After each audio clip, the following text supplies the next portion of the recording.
स्वागत है आपका खुशियों के त्योहार में। यहाँ हम त्योहार की तैयारी से पूजा की थाली तक का सफर पूरा करेंगे। आज की वीडियो में सुनिए अध्याय 14वां, नाग पंचमी व्रत। नक्त व्रत। भगवान शिव बोले, हे महाभाग सनत कुमार, अब मैं तुम्हें श्रावण मास में शुक्ल पक्ष की पंचमी तिथि को किए जाने वाले नाग पंचमी व्रत के बारे में बतलाता हूँ। श्रद्धा भाव से श्रवण करें, अतः दत्तचित हो और मन लगा कर के सुनो। चतुर्थी तिथि को एक समय भोजन कर पंचमी तिथि को व्रत करें। उस दिन नक्त व्रत करना आवश्यक होता है। नक्त व्रत के पश्चात से बढ़ई अथवा कुम्हार से लकड़ी अथवा मिट्टी से 5 फनधारी सर्प बनवाकर उसे विधिवत पूजन करें। अपने निवास स्थान के बाहर दरवाजे पर गोबर से सर्प बनवाकर उसकी दूब तथा दूध से अर्चना करें। सुगंधित फूल और अक्षत दीप धूप से उसकी अर्चना करें। ब्राह्मणों को भी भोजन में खीर दें और लड्डू का भोग लगाएं। 11 प्रकार के नाग, अनंत, वास्तुकी, पद्मनाभ, शेष, कंबल, करकोटक, अश्व, धृतराष्ट्र, शंखपाल, काल्य एवं तक्षक को दीवार पर हल्दी से अंकित करके और उसके साथ साथ माता कद्रु का भी चित्र बनाकर पुष्प आदि से उनकी अर्चना करनी चाहिए। व्रती को चाहिए कि नाग देवों की अर्चना कर उनको दूध में घी और खांड मिलाकर पीने के लिए दें। व्रत वाले दिन रसोई में लोहे की कढ़ाई न इस्तेमाल करें और उसमें कोई भी पकवान न बनाएं।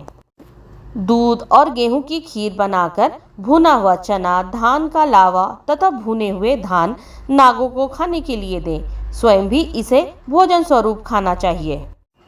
इस प्रकार बच्चों की दंतावली मजबूत हो जाती है। नाग के बिल के करीब गायन एवं वादन कर नाग पंचमी का उत्सव मनाना चाहिए।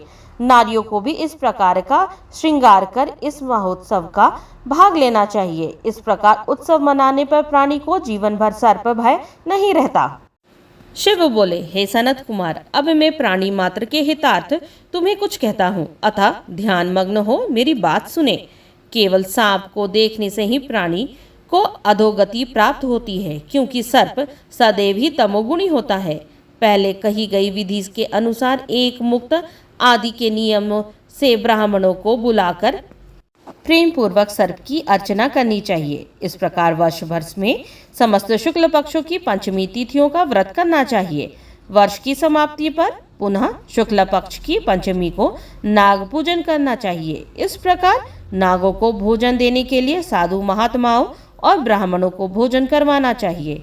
इतिहासविद को स्वर्ण निर्मित सर्प दान में देना चाहिए।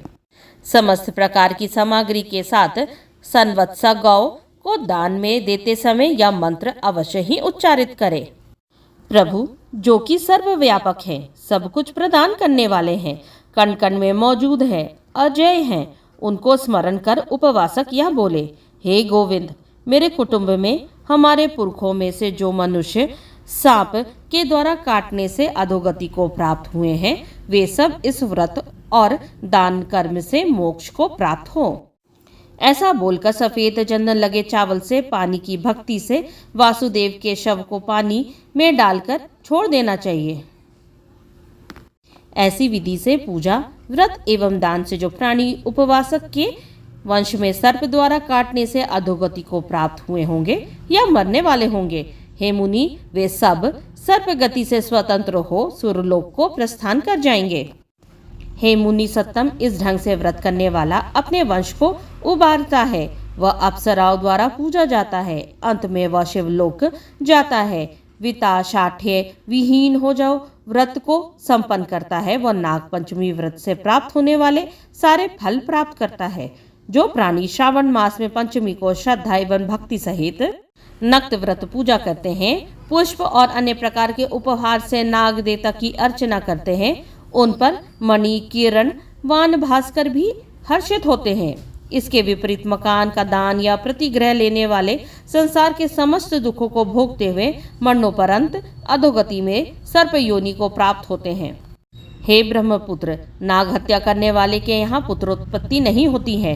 नारियों की कृपणता के कारण उन्हें भी मरणोपरंत सर्प योनि मिलती है। जो प्राणी अमानत में खयानत करते हैं वे भी सर्प योनि में जाते हैं। ऐसी प्राणियों को इस अधोगति से निकलने के लिए नागपंचमी का व्रत ही श्रेयस्कर है। शेषनाग और वासुदेव की विनती से हर्षित हो सदाशिव भगवान उन प्राणियों की सारी मनोच्छाएं को पूरा करते हैं। तत्पश्चात वे प्राणी नागलोक में जाकर पहले तो प्रभु द्वारा प्रदत्त सुख सुविधाओं का उपभोग करते हैं, फिर वैकुंठ लोक में जाकर वहां विष्णुगण या शिवगण बन परमपद परमानंद पाते हैं।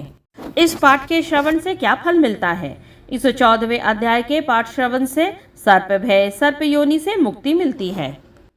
इस प्रकार श्रावण मास महात्म्य के अंतर्गत अध्याय 14वां नाग पंचमी व्रत समाप्त हुआ।